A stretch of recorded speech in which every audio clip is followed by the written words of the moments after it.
할렐루야. 하나님 앞에 감사를 드립니다. 목사님께서 지방에가 있으셔서 어제 출발을 하셔서 1박 2일 오늘 오후에 돌아오십니다. 부족한 제가 또 이 자리에 섰습니다. 감사한 것은 제가 이 말씀을 이제 시편 저희가 매일 한 장씩 지금 성경에 읽어가는데 오늘이 시편 137편 하는 날이에요. 그래서 감사하게 제가 이 시편 137편을 인용해서 예전에 설교를 한번 했던 그 부분이더라고요. 그 본문 말씀이 정확하게 다시 제가 설교를 해야 되는 그런 시간이 되었습니다. 그래서 참 감사했습니다. 부족해서 또 새로운 것을 준비하는 것도 너무 힘들었을 텐데 하나님께서 또 새로운 말씀 주시지 않고 예전에 했던 말씀 주셔서 제가 이 말씀을 더 많이 묵상하고 또 생각해 볼 수 있는 시간을 주셨습니다. 자, 이 시편 137편은 바벨론에 의해 예루살렘이 파괴되고 약탈을 당하고 귀족들이 죽임을 당하고 많은 사람들이 포로로 끌려간 이스라엘의 민족의 애환과 회복을 염원하는 탄식시입니다. 본문의 배경은 주전 587년에 예루살렘 정복과 파괴의 슬픈 시절을 직접 경험한 사람들이 또 아직 포로 생활 가운데 있는, 포로에서 귀환하지 못하고 그 포로 생활 가운데 있는 그 사람들의 배경으로 하고 있습니다. 그리고 이 본문 137편은 작가 미상이에요. 누가 기록했는지 정확하게 기록되어 있지 않습니다. 그리고 알 수도 없어요. 그런데 2절에 보면은 여기에 버드나무에 우리의 수금을 걸었나니라는 그런 말을 통해서 이 수금이라는 말을 통해서 아마 예루살렘 성전에서 악기를 연주했던, 수금을 연주했던 레위인이 아니었을까. 그런 사람 중에 포로로 끌려가서 지금 이 바벨론 강변에서 노역을 하고 있는 사람이었지 않았을까라는 추측을 해볼 뿐입니다.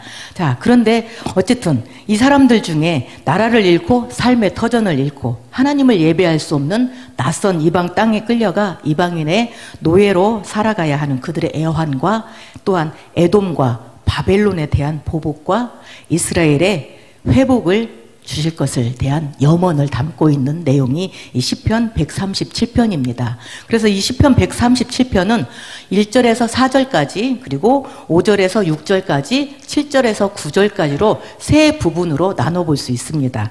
먼저 1절에서 4절은 포로로 끌려간 사람들이 바벨론의 여러 강변에 앉아 시온을 생각하며 울었도다라고 하는 과거형으로 기록을 하고 있습니다.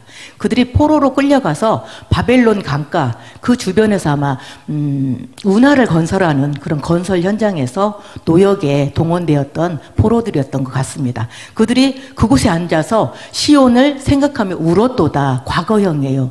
지금 울고 있다 이게 아니고 울었도다. 옛날에 처음에 끌려와서 거기에서 앉아서 울었던 그 시절을 회상하는 내용입니다. 그리고 또 2절에 보면은 1절에 시온을 기억하며 울었도다 이렇게 기록을 하고 있는데요.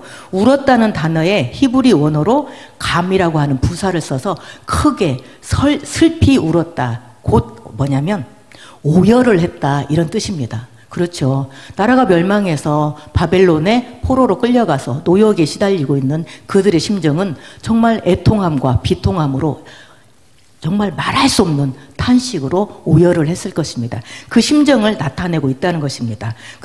그런데 그들의 울음은 나라를 잃어버리고 낯선 이방 땅에 또 노예 생활을 해야 하는 그런 슬픔만을 노래하는 것이 아니었습니다. 그들은 바로 이 시온을 기억했다 얘기를 하고 있습니다. 시온은 하나님을 예배하는 곳이죠. 예루살렘 성전이 있어서 그곳에서 하나님을 예배하는 곳이었는데 하나님을 예배할 수 없고 하나님을 믿는 성도들 간에 교제를 할 수 없는 그들의 그런 안타까운 상황을 노래하고 있다는 것입니다.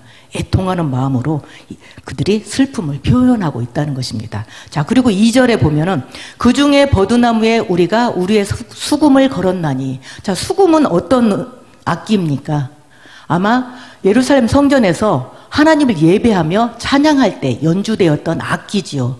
그런데 그 악기가 그 역할과 목적을 잃어버리고 무의미하게 지금 나뭇가지에 걸려 있다는 것입니다. 포로로 끌려와서 삶의 모든 목적을 잃어버린 이스라엘 민족의 공허한 상태를 나타낸다고 할 수 있습니다. 자, 우리 인생의 목적과 의미는 무엇일까요? 하나님께서 우리를 부르신 인생의 목적과 의미가 무엇일까 한번 생각해 보았습니다. 자, 이사야서 43장 7절에는 이렇게 기록하고 있습니다. 내 이름으로 불려지는 모든 자, 곧 내가 내 영광을 위하여 창조한 자를 오게 하라. 그를 내가 지었고 그를 내가 만들었느니라. 그리고 이사야서 43장 21절에 이 백성은 내가 나를 위하여 지었나니 그들이 내 찬양을 보이리로다. 이렇게 기록하고 있습니다. 우리 인생의 목적, 하나님께서 우리를 지으신 창조의 목적이 뭐냐면 하나님 앞에 영광을 돌리기 위해서라고 얘기를 하고 있습니다. 그런데 우리 인생의 목적을 우리가 잃어버리고 하나님을 잊고 살아갈 때 버드나무 가지에 무심히 걸려있는 그런 수금처럼 공허한 존재가 되지 않을까요?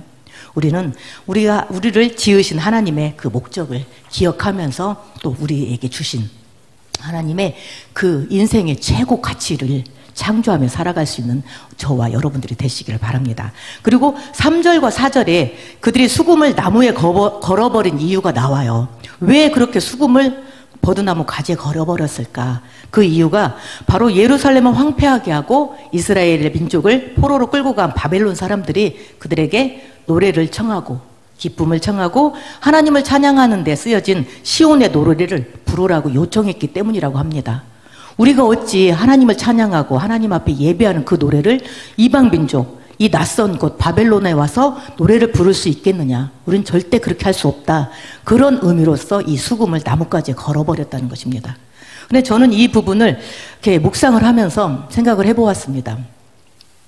포로로 끌려간 이스라엘 민족들을 조롱하고 비웃으면서 하나님을 찬양하는 노래를 한번 해봐라. 이렇게 조롱했을 수도 있어요. 그런데 다른 한편으로 생각해 보면, 자, 바벨론의 이스라엘 포로 정책을 한번 살펴볼 필요가 있습니다. 바벨론의 정책은 무엇이었냐면, 여러분들이 잘 아시는, 다니엘 아시죠? 다니엘도 포로로 끌려간 사람 중에 한 사람이거든요. 그런데 이 바벨론의 포로들에 대한 정책은 그들이 이 바벨론의 문화와 그들의 신을 섬기는 그런 유화 정책을 폈다는 것입니다. 그곳에 와서 이제 왔으니까 이 문화, 발달된 문명 가운데 또 그들이 섬기는 신을 섬기며 동화되어 살기를 바랬다는 것입니다. 그렇다면 자, 너희에게 노래를 청하고 기쁨을 청했다는 것은 뭐냐면 이제 너희가 섬기는 하나님을 잊어버리고 이 발달된 문명을 봐라. 여기에서 우리와 함께 정착하면서 우리와 함께 살아가지 않겠느냐라고 유혹을 했다는 얘기일 수도 있다는 것입니다. 그들에게는 바벨론에 끌려간 이렇게 다니엘에게 교육을 시켜줬잖아요. 왕족으로서의 교육을 시켜줬고 또 관리로서 채용하는 그런 일들도 있었습니다. 그래서 그들은 그냥 포로로서 노예로서만 이스라엘 민족들을 대했던 게 아니라 그곳에서 끌려와서 유화 정책을 폈습니다. 이곳에 이제 동화되어서 우리와 함께 살아가는 그런 생활을 할 수 있도록 했다는 것입니다. 그런데 그들은 충분히 그럴 수도 있었을 것이에요. 우리가 역사적으로 보면 이스라엘 민족들이 포로로 끌려간 기간이 한 70년 정도의 생활을 살았습니다. 그곳에 어느 곳에 가가지고 우리가 70년의 삶을 살았다고 한번 생각을 해보십시오. 동화되지 않았을까요? 우리가 저 미국에 가서 살게 되면 미국적인 아메리칸적인 사고방식을 갖지 않겠어요? 그리고 또 우리의 정체성을 아마 잊어버리고 우리나라 말도 잊어버리고 그렇게 살았을 것입니다. 내가 30살에 아마 끌려갔다면 돌아오지 못하고 그곳에서 죽었어요. 그리고 또 내가 어린아이였을 때 끌려갔다면 내가 6살, 7살 이 정도 되면 우리나라 말을 잘 알고 있겠죠. 그런데 그곳에서 70년을 살았다면 내가 70살, 80살이 되어서 이스라엘로 귀환해요. 그 당시 때 내가 70년을 그곳에서 살았다면 나는 어떤 사람이 되어 있었을까라고 생각해 본다면 충분히 이해할 수 있는 부분입니다. 아마 그들의 문명 가운데 그들의 문화와 그들의 신을 섬기며 동화되며 살아갈 수도 있었다는 것입니다. 그런데 이스라엘 민족들은 그것을 과감히 단호히 거부했다는 것입니다. 여기 보면 알 수 있어요. 내가 다시는 노래하지 않겠다. 그들을 위해서 연주도 하지 않겠다. 그런 의미로 과감하게 그 수금을 나뭇가지에 걸어버렸다는 것입니다. 자, 한번 볼까요? 또 5절에서 6절에 보면은 이스라엘 민족들은 예루살렘에 대한 충성을 맹세합니다. 예루살렘은 하나님을 예배하는 성전, 곧 시온성이 있는 곳입니다. 시온은 여호와께서 세우신 거룩한 산과 거처로 표현됩니다. 여호와께서 시온에서 자신을 나타내시고 그곳에서 구원과 축복을 보내셨습니다. 그리고 다윗의 왕권을 시온에 세우심으로 시온은 마침내 예루살렘과 이스라엘을 상징하는 그런 상징이 됩니다. 그래서 곧 하나님을 예배하는 곳이요 하나님의 거처요 축복이 임하는 곳입니다. 이스라엘 민족들이 수금을 나무에 걸어버리고 그들을 위해 나는 노래하지 않겠다 그런 각오로 하나님 앞에 예루살렘에 대한 충성을 맹세합니다. 여기 보면 내가 예루살렘이 절대 잊지 않겠다 기록을 하고 있죠. 그것은 하나님을 내가 절대 잊지 않겠다. 나는 이곳에 끌려와서 이렇게 이곳에서 살고 있지만 하나님 백성이라는 그 정체성을 나는 잊지 않겠다. 그리고 이곳에서 그들의 문화, 하나님을 잊어버리고 그들의 신을 섬기면서 이 발달된 문명 가운데서 쾌락 가운데 나는 살지 않겠다라는 단호한 결연의 표현이라고 저는 볼 수 있겠습니다. 그래서 여기 보면은 그런 부분이 있어요. 내가 너를 잊을진데 내 오른손이 그의 재주를 잊을지라.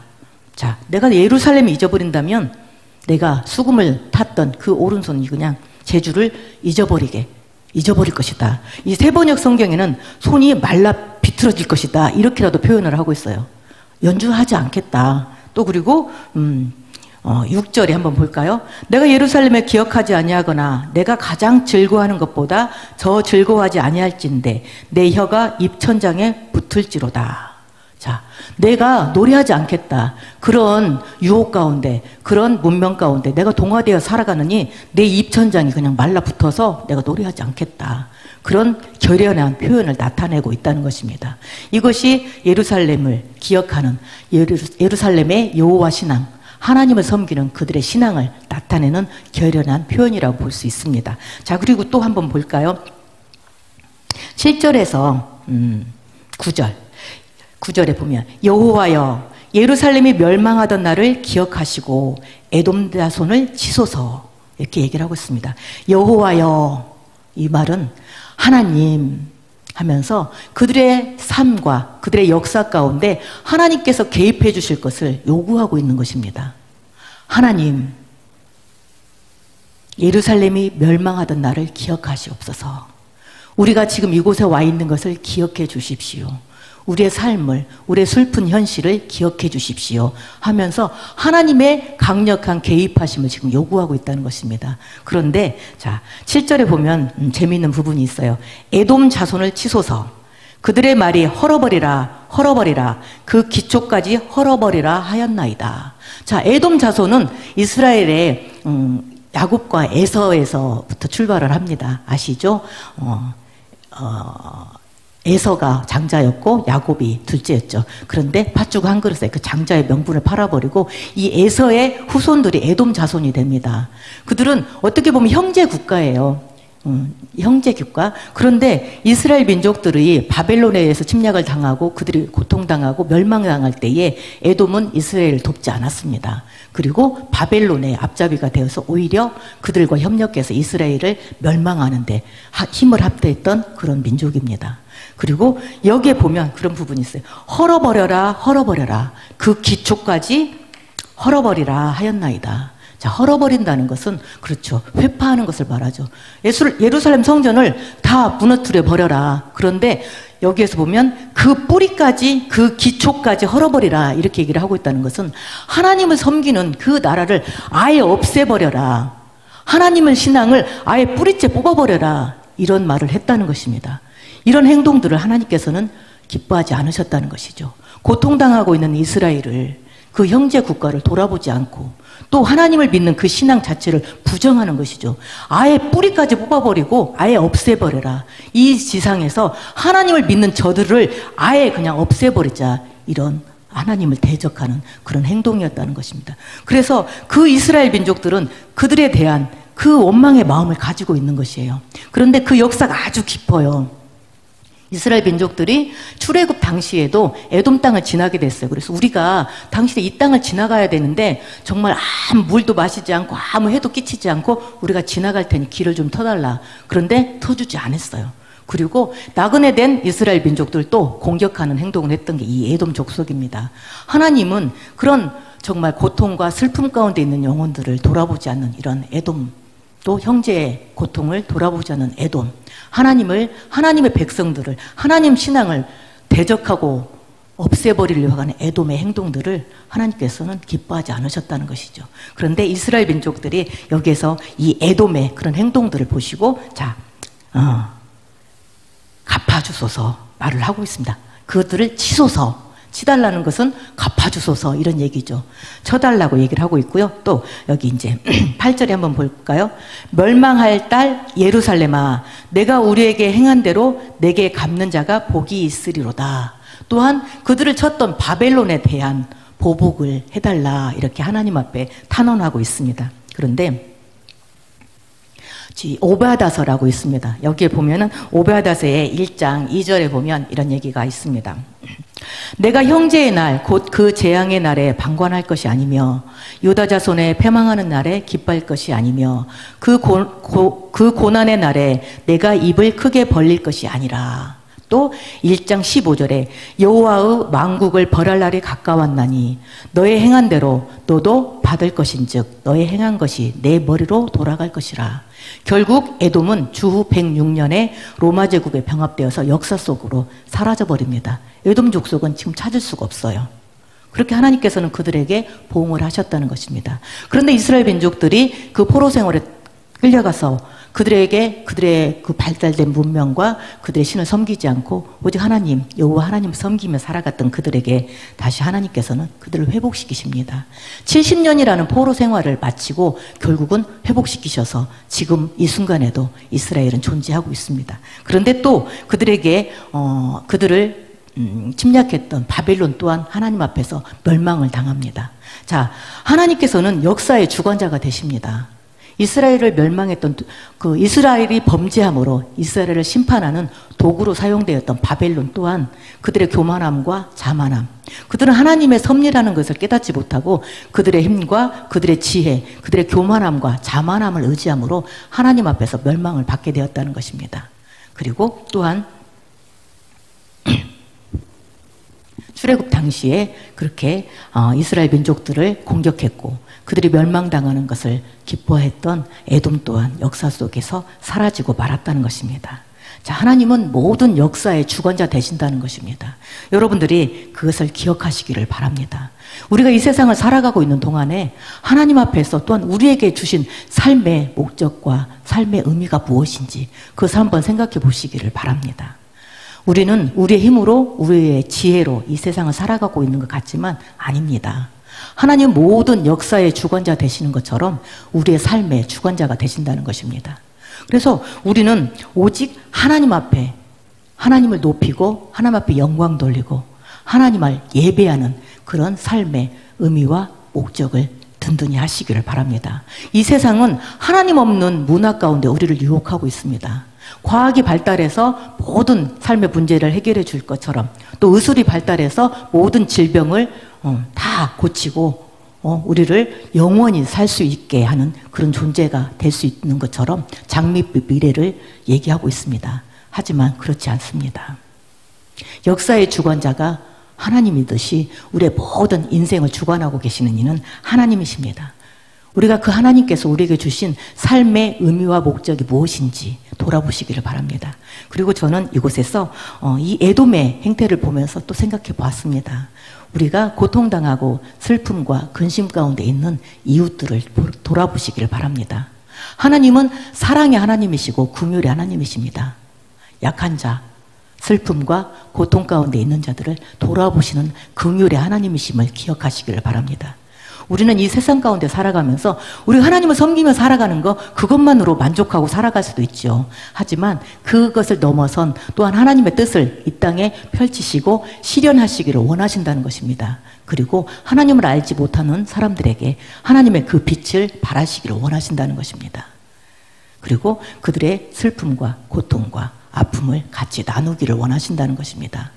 우리는 선한 이웃이 되어서 하나님의 사랑으로 그들의 친구가 되어서 하나님을 높여드리고 하나님의 영광을 드러내시기를 바랍니다. 저는 시편 137편을 묵상하면서 하나님께서 이스라엘 민족들을 정말 슬픔 가운데 이스라엘의 예루살렘을 다 회파하고 그들의 모든 것들을 다 회파하고 귀족들을 다 죽이고 포로로 끌려갔죠. 하지만 그들이 그곳에서 정말 하나님의 그 신앙을 또다시 굳건히 세우고 회개하고 하나님 앞에 돌아왔을 때 70년의 세월이 지나서 모든 것을 회복하셨습니다. 지금 우리의 이 삶 가운데 이 세상은 굉장히 우리가 하나님을 섬기며 살아가는데 어려움이 있는 세상일 수도 있습니다. 어떻게 보면 하나님을 섬기며 살아간다는 것이 굉장히 어려워요. 간단한 문제인 것 같지만 어렵습니다. 이 세상은 우리의 삶의 목적이 무엇인지를 잃어버리게 만들어요. 세상에 성공과 또 명예, 돈 이런 것들이 삶의 목적이 되어서 살아가고 있는 사람들이 너무도 많기 때문입니다. 그러나 그러한 것들은 하나님 앞에 아무것도 아니라는 것입니다. 모든 인생을 주관하시는 이는 하나님이심을 기억하시고 하나님 앞에 우리가 이 신앙을 든든히 굳건히 세워나가시고 우리의 다음 세대들에게 이스라엘 민족들이 70년 동안 포로 생활을 하면서 그들의 신앙을 굳건히 지켰고 또한 하나님을 알지 못하던 그 다음 세대들이 있었을 거 아닙니까? 거기 가가지고 생활하면서 그 자녀들을 낳았겠죠. 그 자녀들은 이스라엘이라는 나라를 보지도 못했고 그 이방 땅에서 태어났어요. 그런데 그들에게 하나님에 대해서 가르쳤다는 것입니다. 말씀을 가르쳤고 하나님의 신앙을 가르쳤고 그 신앙을 가지고 그들이 귀환했을 때 그곳에서 70년의 포로 생활을 했으면 내가 그곳에서 태어나서 70살이 돼서 이스라엘이란 나라 내가 보지도 못했고 내가 살아본 적도 없는 그냥 얘기로만 들었던 그 나라에 돌아왔어요. 그런데 그들을 통해서 다시 이 지금 현재의 이스라엘이 이어져 왔다는 것입니다. 그것은 그 다음 세대들에게 하나님의 말씀을 가르쳤다는 것이에요. 그들이 포로 생활 가운데 있으면서 슬퍼하고 그냥 애통하면서만 있었던 것이 아니라 그들은 하나님 앞에 예배했고 그곳에서도 하나님의 말씀을 가르쳤고 하나님을 알지 못하던 그 어린 아이들에게 하나님의 말씀을 가르쳤다는 것입니다. 그리고 하나님의 선민, 하나님의 나라에 대한 소망을 그들 가운데 심어줄 수 있었다는 것입니다. 그것이 강력했기 때문에 예루살렘을 다시 이스라엘을 다시 회복해야 되겠다는 그들의 갈망이 그들의 염원이 강했지 않았겠습니까? 얼마만큼 그들에게 가르쳤다면 그들이 보지도 못하고 그들이 살아보지도 않았던 어디에 있는지도 모르는 이스라엘에 대한 그들의 이 마음, 그들의 염원 그것을 그들이 가지고 돌아왔다는 것입니다. 이건 굉장한 것이에요. 그래서 우리에게 주신 또 하나의 사명은 이 세대 가운데 하나님을 알지 못하던 자들에게 하나님의 말씀을 증거하는 것이고 하나님의 살아계심을 가르치는 것입니다. 또 우리 자녀들에게 우리 어린 아이들에게 하나님의 말씀을 가르치는 것입니다. 그래서 대대에 이 말씀을 전하고 전해서 우리가 하나님 나라에 도래할 때까지 이 복음을 굳건히 지켜나가야 된다는 사명이 우리 가운데 있다는 것입니다. 그들이 70년이라는 이 세월은 결코 짧은 세월이 아니에요. 우리가 살아가는 이 삶 가운데 정말 많은 일들을 겪으면서 신앙의 우여곡절을 겪어가죠. 그런데 그렇게 다 모든 것을 잊어버리고 그들이 바벨론에 끌려가서 그 신앙을 지키고 다시 회복했다는 그 신앙은 그야말로 우리에게 귀감이 될 수 있습니다. 그리고 이 시대를 살아가는 우리의 삶의 의미와 목적이 무엇인지를 한번 생각해 보게 하는 그런 귀한 말씀이라고 생각을 합니다.